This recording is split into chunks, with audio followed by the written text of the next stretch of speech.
All good movies need a great sequel, and Tony and I are back to talk Colts Jaguars already here in week 6. It's the second part of Locked On crossover with Colts and Jaguars. Let's get to it. You are Locked On Colts, your daily Indianapolis Colts podcast. Part of the Locked On Podcast Network, your team every day.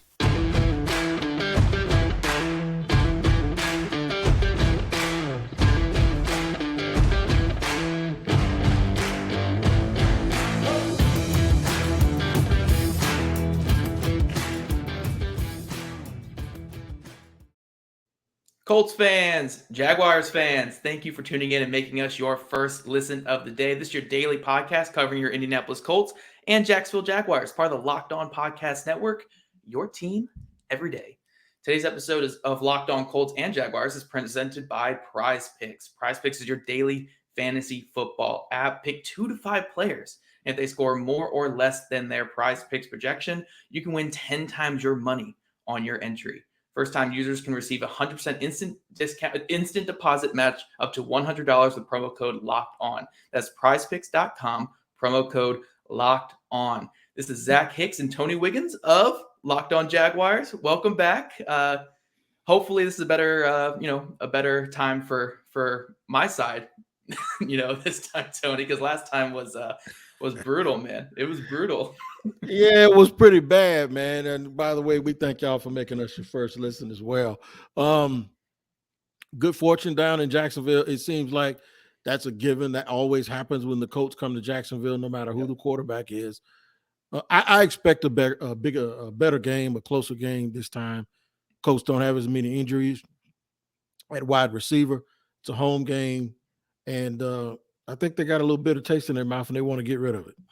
We hope so. I mean, they had a bitter taste going into that week 2 game, and it was a bloodbath. It was a bloodbath. But guys, we got you covered today with our Locked On crossover. We're going to talk about the biggest storylines for this one. We're going to talk about the key matchups, and then we're going to give our score prediction. But Tony, since you are the road team, since you're my guest today, I'm going to let you take it away here on this first segment. So, what's the biggest storyline for the Jaguars coming into this game with the Indianapolis Colts? A tale of two teams. They didn't look anything like they looked in weeks 4 and 5 than they did in 2 and 3. In weeks 2 and 3, they outscored the Colts, as you mentioned, and the Chargers 62-10. The last 2 weeks, they've had 7 turnovers, all by Trevor Lawrence, 4 fumbles and 3 interceptions, and that's what they cannot do if they want to win. Their margin of error is still small, considering that they're a very young team. But they also have a style that they want to play and how they want to play, and they can't do that by turning the ball over and then having missed opportunities on offense early in the game. And that's what happened the last 2 weeks, as opposed to what happened against the Colts and the Chargers. They just didn't capitalize on opportunities. They need to get ahead. They need to score early. They need to get ahead early. And after they get ahead, they can get into their sub packages on defense and sort of manipulate the game from that point, and not allow the other team to dictate what's going to happen. And then they can go to the running game. They run the ball very well when they're ahead, because Doug Peterson has this formula where you throw to score and you run to win. But you got to be ahead in order to run to win, and they haven't gotten to that yet. Yeah. It's funny. You guys are going against the Colts this week. The worst first quarter offense, the worst first half offense. I mean, honestly, the worst offense in football right now. So maybe you will get ahead early and kind of run to the finish line like you did last time against the Colts. But, for the Colts, the biggest storyline, it's really hard to talk about this team right now without talking about the offense. The offense right now, Football Outsiders, they did their DVOA rankings. The Colts were the 32nd ranked offense in the NFL, and their offense being 32nd, weighed down their 11th ranked defense, their 18th ranked special team, to where the Colts as a team are 32nd still. So that's just how low that offense is right now. They are by far and away, by almost every metric, the worst offense. They cannot get things going in the first half, and they kind of do in a little bit in the second half, but it's always a little too late. This offense really needs to find its rhythm after a really bad Thursday night game against the Broncos. They were lucky to pull that one off because their defense on the other side of the ball was keeping them in it. They just kept getting chance after chance and after chance, but that's not going to happen every single week, especially against a Jaguars team where last time they played this Colts team, they were able to move the ball. They were able to score points. The offense needs to come to life a little bit in this one. So I mean, the biggest storyline for the Colts offense right now is just like, can you get anything going? And the first half, second half, whatever, like just have a somewhat consistent game plan and get the ball in the end zone. That's the thing that the Colts are struggling right now with. How did you guys come off such a bad game against us and then beat Kansas City? Now, we were caught up in our own stuff having to go out to LA, so I don't think they really paid attention. But how did you – because the league, it really shows you that you can't sleep on anybody. We lost to the Texans last week. Right. The thing is, how did you guys manage to do that? And I think that's the interesting part for us here. So it really was two things. One, the Chiefs' special teams were just abysmal, just an absolutely atrocious special teams game. They missed a field goal. They faked a field goal that they didn't convert. They fumbled a punt early in the game that the Colts scored a touchdown on. The Colts were able to capitalize on a lot of those. The other thing, though, was Gus Bradley and this defense has really come to life since that Week 2 game. When the Colts played the Jaguars in Week 2, the Jaguars kind of did whatever they wanted in that first half against the Colts on offense against the Colts defense. Against the Chiefs, Gus Bradley came out with a couple of new starters. Rodney McLeod starting at strong safety, Isaiah Rodgers starting at outside corner, and they really took it to Pat Mahomes in that offense, and they limited the best offense in all of football. So they did get a little lucky with the Chiefs special teams just not performing well whatsoever. But the Colts defense is coming to life. Their offense is not, but the Colts defense looks a lot better right now than they did in Week 2. Is Jonathan Taylor back? That's going to be a key for us because we saw last week Nyheim Hines went down. Mm-hmm. So it's going to be, is he back? And if he is back, what does he look like? Yeah, so as of right now, he still missed practice. This is Wednesday night that we're recording this, so he did miss Wednesday's practice. It's up in the air. We don't know right now, so we'll see if he's good to go. I think if it's even close, they'll try to get him out there. But what is he dealing with? What's going on? It's an ankle sprain. I don't think they've said what kind of ankle sprain yet. I think they might have said it was a high ankle sprain, but I don't want to be wrong here. But yeah, it is an ankle sprain. So for a running back, cutting off of a bad ankle, that's going to spell some trouble right there. All right, that was information that I definitely needed to know. In segment 2, what we're going to give you is the key matchups, and I'm going to let the home team go first and tell us what the key matchups are in this game come this weekend. But before I do that, I got to let you know about Simply Safe. That's right, Simply Safe. That's how you pronounce it. Here's a sports analogy for you. When it comes to burglars, your home is like the end zone, right? That's where you score. And you need the absolute strongest defense you can muster. This is why I use and trust Simply Safe Home Security. At Simply Safe, your safety is the only thing that matters. It's cutting-edge technology powered by 24/7 professional monitoring agents who always have your back, so you always know your home is safe. Now, I put my son on this. He just bought this big sprawling house here down in Jacksonville. It's in a really good neighborhood, but guess what? Burglars don't go to real good neighborhoods. They go, that's where they go. They go to real good. They don't go to bad neighborhoods. They go to real good neighborhoods. And you won't find him lacking because he has Simply Safe. Now, with 24/7 professional monitoring, the agents call you the moment there's a threat detected and dispatch police or first responders in an emergency, even if you're not home and can't be reached. Customize the perfect system for your home in just a few minutes at simplysafe.com/LockedOnNFL. Save 20% on your Simply Safe security system when you sign up for an interactive monitoring plan and get your first month free. Visit Simply Safe, that's SIMPLISAFE.com/LockedOnNFL to learn more. There's no safe like Simply Safe. Rolling through key matchups here in segment 2 on Locked On Jaguars, Locked On Colts Thursday crossover. All right, we get into the key matchups of the game.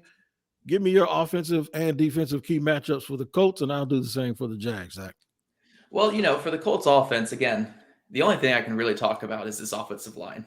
It really is. I mean, right now, the highest paid offensive line in football is performing like the worst offensive line in the entire league. And it's so bad that I can't even tell you who the 5 starters are going to be right now going into this upcoming game. I know Braden Smith will be out there somewhere. I don't know where. Braden Smith will be one of those offensive line positions. I know Quentin Nelson will be left guard, and Bernard Ryman, the rookie, will be the left tackle. Outside of that, I don't know who else is going to be on this offensive line. But the key matchup that we're really looking at is just, can this Colts offensive line, whoever is out there, actually hold up for once. Again, it really goes back to what I was saying in the other segment. They need to hold up just long enough for Matt Ryan to be effective. Now, when they have held up this year, we've seen Matt Ryan have success. Over 300 yards against the Texans, over 300 yards against the Titans in week 4. He's had some success. He's completing passes, but he's just taking too many hits. He leads the NFL in fumbles. He leads the NFL in interceptions.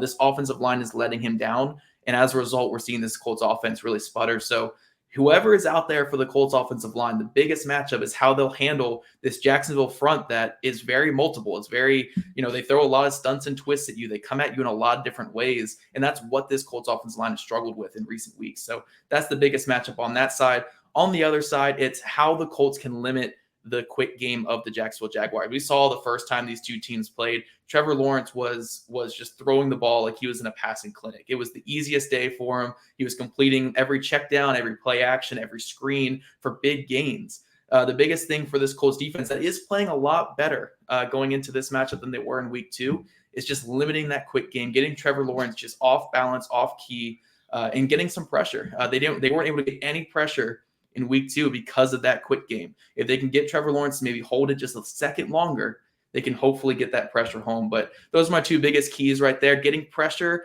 and getting the Jaguars out of that quick game, and then just the Colts offensive line. That's always the biggest matchup or key right there on the offense right now. Yeah, and they've used a lot of resources on that offensive line too. They have. It just seems like they can't get everybody on the field at the same time. All right, for the Jaguars defensively, what they have to do is understand that this is not the same team that they played earlier this year. With Alec Pierce and Michael Pittman, I assume they're both going to play.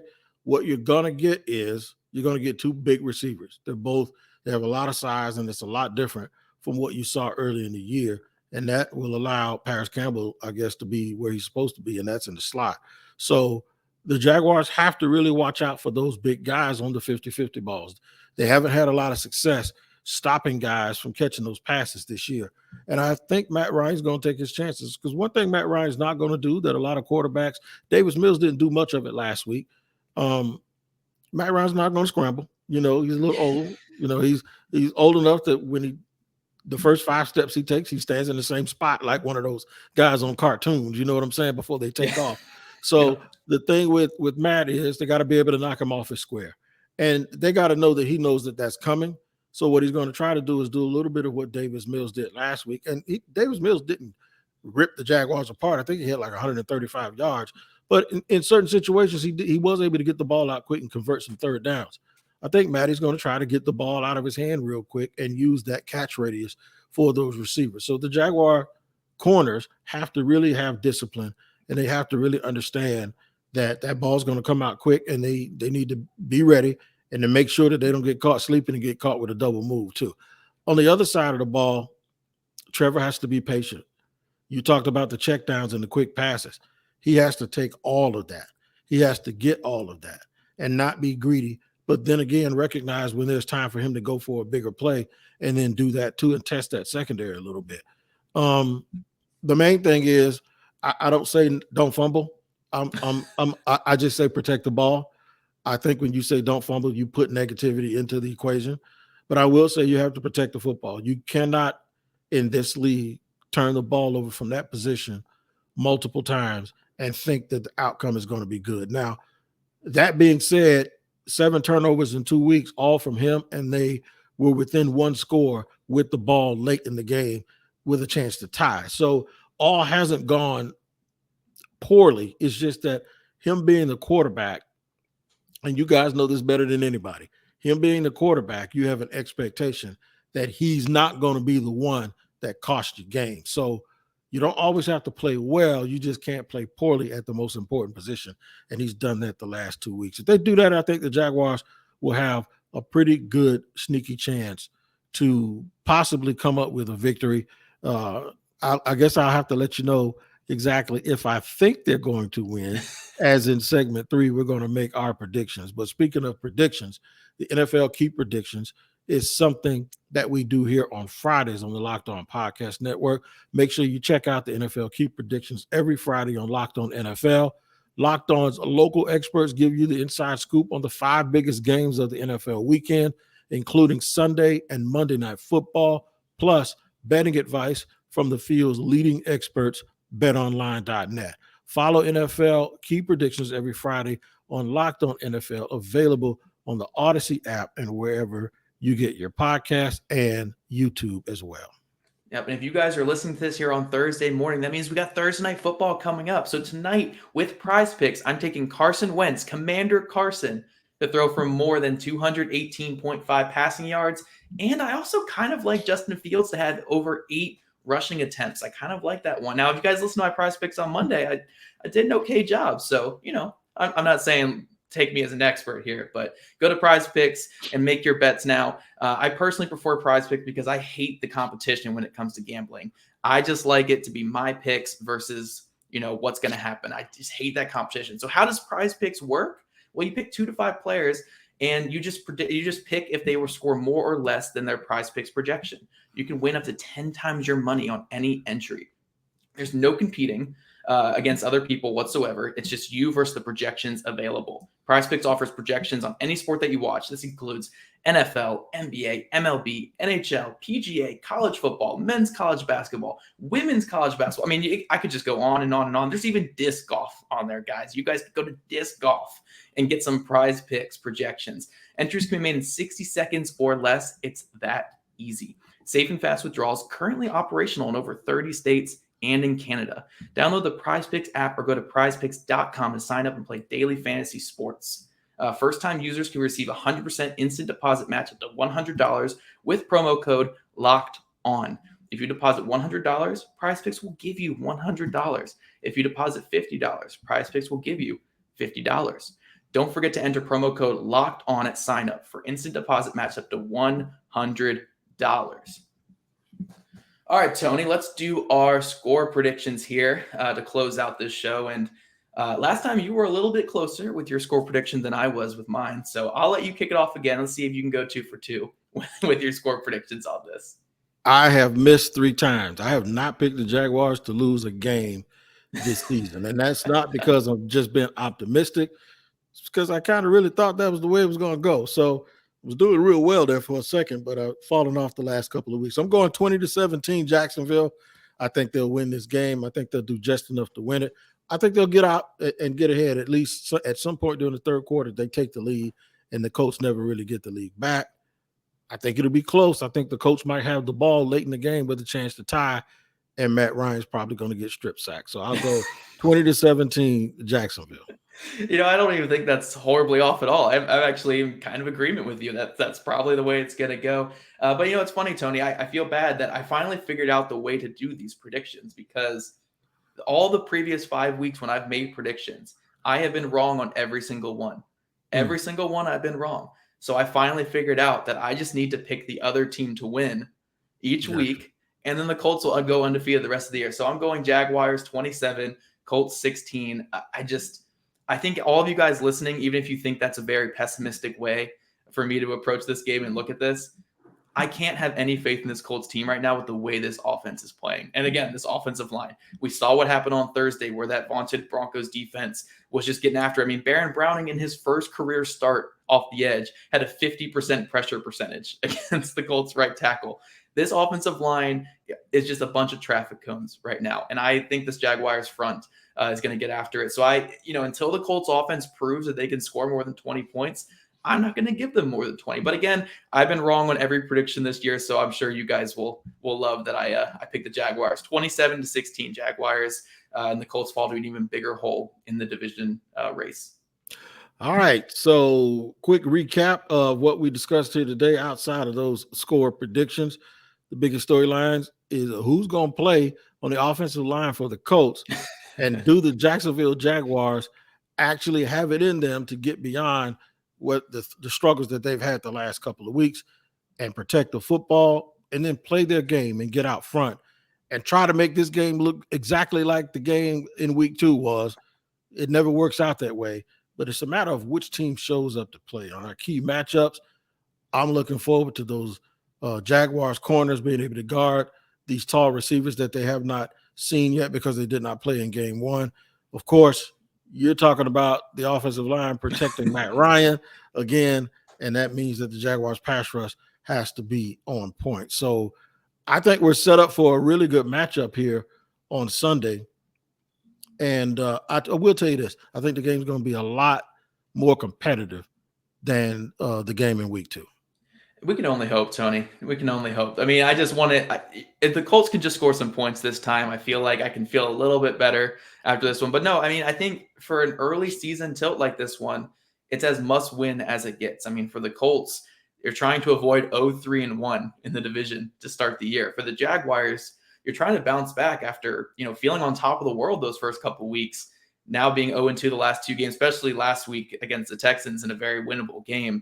I think both these teams are really playing for something here in week 6. But I think that's all we have for today, guys. We'll both be back with you guys tomorrow on our own shows, our own channels. We're not going to keep crossing over forever and ever. But make sure you guys are following Tony on Twitter. What's your Twitter handle there, Tony? Is it right there in your thing? Yeah, it's at Shop Talking Wig. I have the Locked On Jaguars Twitter page also, but I'm really, really active on the at Shop Talking Wig page. So make sure you follow that. I got something else to let them follow. Okay. The Peacock and Williamson NFL show. Ooh, it is fabulous, man. I'm telling you, it's the quintessential NFL show. It has a special place in my heart because those guys really did a lot for the NFL channel here on the Locked On NFL. So you want to hear a really, really good guy covering the NFL and Brian Peacock and a former NFL scout, Matt Williamson, and you can get a perspective that you don't get everywhere else. So make sure you like and follow and find that wherever you get your podcasts and on the Odyssey app, the Peacock and Williamson NFL show. Yep, we will catch you guys tomorrow.